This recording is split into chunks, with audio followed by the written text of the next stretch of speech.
person in the matter of the state of Washington versus Jeffrey Nelson, cause number 201-064-323. As charged in count one, if you could please announce your verdict. Guilty.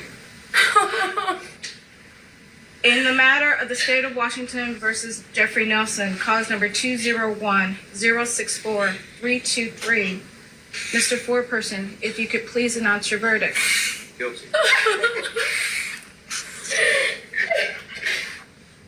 Members of our jury, on behalf of the people of the state of Washington, I want to thank you for the time and dedication that you have given this court and this process. We have been involved, and you have been involved with this court as far as jury selection since March, and have been involved here in the courtroom, sitting as members of this jury for several months since then. You came in at different times.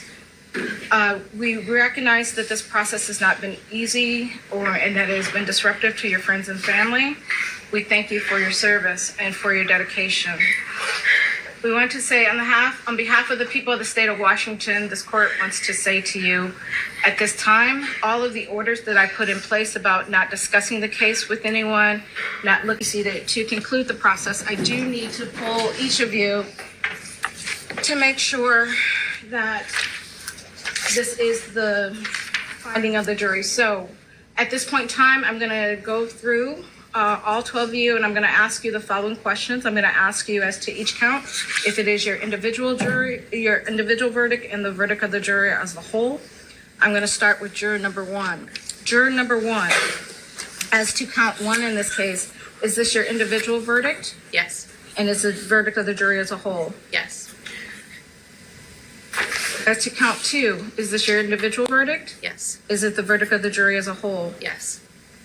Juror number two, is this your individual verdict as to count one? At point in time, the jury has reached a verdict of conviction on 2 counts.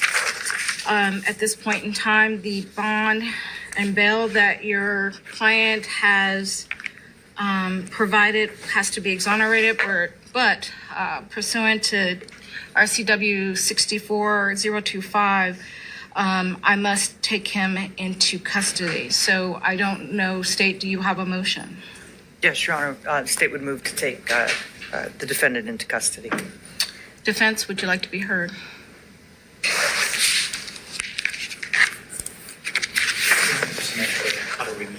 Yes, I will read the statute to you.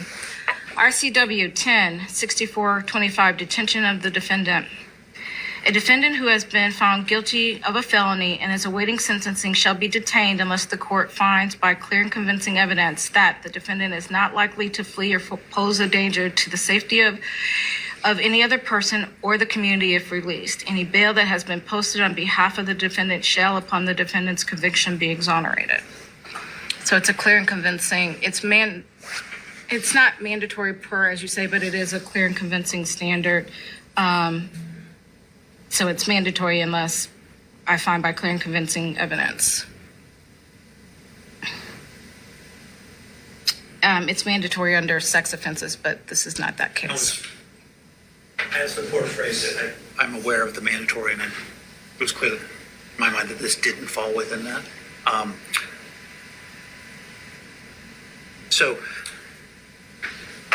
speaking, I do, and I would also like to see the forms. Absolutely. Previously, and then the forms today. Absolutely. So what we're going to do is we're going to take a little break. I am going to give counsel copies of both forms, and I will be right back. Thank you.